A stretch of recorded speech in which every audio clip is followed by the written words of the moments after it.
Library of Ruina is a game that took away my motor functions and the ability to feel. I have never played a game whose difficulty spike rivals Venezuelan inflation with such intertwined and jam-packed mechanics accompanied by a story that's so convoluted yet so intriguing that it made me cry, rage, shit, and also come in that order. This video will summarize my experience and some of the story of Library of Ruina, and by the end of this you will either suffer alongside me from understanding the plot or be just as confused as to when you started watching this video.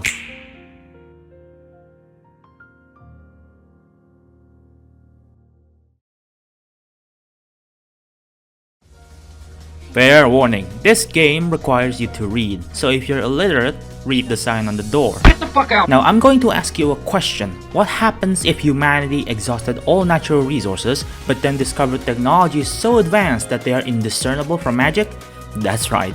The fall of government and the rise of mega corporations. The entirety of humanity and human dwelling have been hydraulic pressed down into a continent-sized ecumenopolis called the city. The city is divided into 23 districts, each led by mega corporations called wings, and wings respond to the Giga-Chad mega corporation called the head. Wings have in their possession what is called a singularity, unique to each wing in their effects and purpose. Like, for example, W Corp possesses warp technology and they use it to run interdimensional trains that arrive to any destination in 10 seconds, without any side effects. And while these singularities prevented humanity's return to monkey, it resulted in massive wealth inequality among the populace, and society can be divided into the super fucking rich and the super fucking poor. The super rich live in nests, a section of a district directly under the umbrella of the wing managing the district. The super poor live in the back streets, an area where the wing couldn't give less of a shit managing, so it mostly is a lawless, sprawling slum where all manners of taboo were conducted. Murder? Yes. Cannibalism? Absolutely.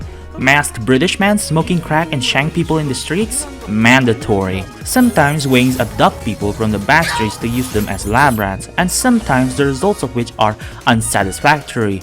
They disposed of botched experiments into the outskirts, a completely barren wasteland where it is filled with orphans, abandoned old people carrying their colostomy bags around, and abominations of human creation. In the outskirts there lay ruins, remnants of old times, and in the ruins live unspeakable things that are worse than the monsters in the outskirts. We don't talk about the ruins.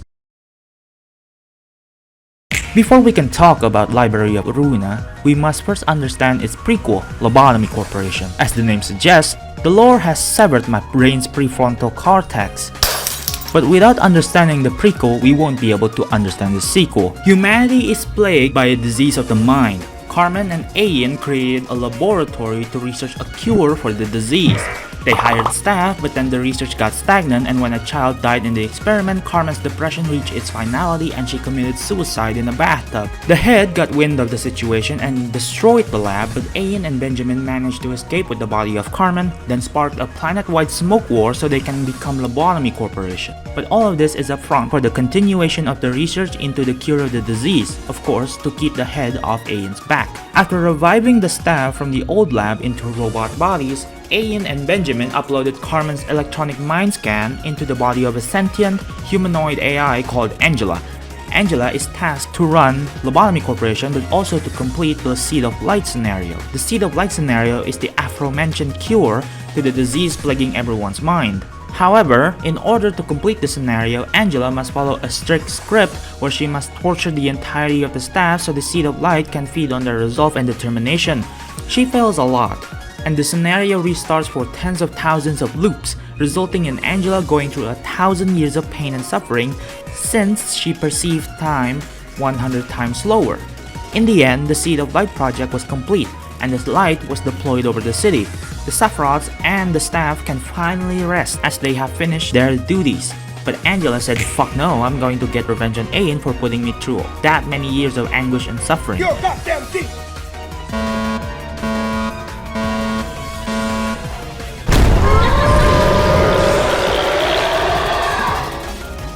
A fight breaks out between the cast, but they then come into a deal. Angela will start the deployment of the light on the third day, then use the remaining 4 to create the library. So yeah, that's where we stand today. That's it for Lobotomy Corporation, but oh boy, buckle your pantaloons because Library of Ruina is about to become crazier with the plot. Roland, a grade 9 fixer, found himself in the library, and after a conversation with Angela that includes chopping all of his limbs off, then healing him, they join forces to manage the library. Angela wants knowledge, and knowledge are stored in books, so what better way to obtain books than to turn people into them? Through all of this knowledge, will then she find the one book that will grant her freedom. By sending out an invitation that will automatically arrive to the recipient one way or another, guests will be brought into the library. They must then go through an ordeal first and foremost. If they succeed, they get the books promised to them. If they don't, then they are turned into books upon death. The guests will fight Roland and friends in a reception. This is what the ordeal is, a gauntlet where both sides have to fight to the death. Roland and Angela goes on without a hitch. Eventually, Roland will meet the patron librarians of the library, managing the other floors. Similarly, Roland and all the other librarians will have to fight abnormalities, creatures from Lobotomy Corporation, to borrow their power and help in receptions. By booking guests, Angela learns more about the city bit by bit. One notable info is that with Lobotomy Corporation's sudden collapse, the nest has fallen into complete disarray, and a turf war is being waged against the syndicates for the territory. We slowly learn with them, unraveling a world of characters whose differing interests and desires conflict and entangle with one another. Now, if you would avert your attention to this quick Google search I did, it takes around 150 hours of gameplay to go through the main plot, and unfortunately I want to cling to the last bits of sanity I have left while making this video, so I'll end the lower section here. I also don't want to spoil the absolute juiciness of the lore, so it is better if you experience it yourself. This game has so many side stories, so many characters, and so many groups that all interact and intertwine with one another to make a chaotic post-apocalyptic world that feels alive.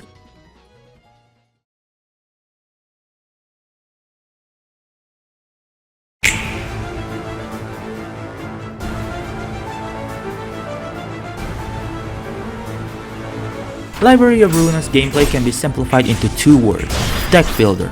You build the deck of your librarians, and through those decks can you persevere in the face of death. A librarian is composed of two things: their combat deck and their key page. A combat deck is where you choose and include combat pages to create a powerful or shit deck, and combat pages all vary from the type of attack, the strength of the attacks, and the passive effects they give. For example, I can continuously smoke marijuana for 3 scenes in a row and build up enough lung cancer that my attacks are strengthened 30-fold. Next up is the key page, and a key page is the character's body, so to speak. Choose a key page and your librarian will have the stats of that page, including health, stagger points, speed dice, resistances to attacks, and the passive attributes. Both of these mechanics would then culminate into a powerful and challenging combat gameplay where every single bit counts. That said, this game is an uphill battle where every reception after the previous one would challenge your strategic mind. Thus, I can confidently say that this game is hard. You need to pay close attention to every single bit of info and adapt accordingly. This game will not babysit you. It expects you to read the whole dictionary at the age of 2, then pick up a sword and go on a quest to kill God. But the challenge that comes is extremely worth it. It will force you to evolve your monkey brain, and if you don't, then you lose. The game gives you every bit of information you need. It is up to you to determine what to do with that information.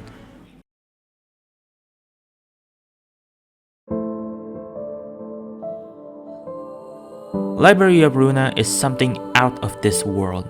Everything about it is unique and bizarre. The art style has a certain charm to it. The story is immersive and extensive, while the gameplay is challenging. I cannot give this game enough credit, and I give it my biggest recommendation to anyone watching this video. By the way, this is one of the largest projects I've embarked on, and I'm so happy that I got it out of the oven. I hope you've enjoyed my insane ramblings. 10 out of 10 game. If you're interested, go buy it. I cannot recommend it enough. I'll see you all next time.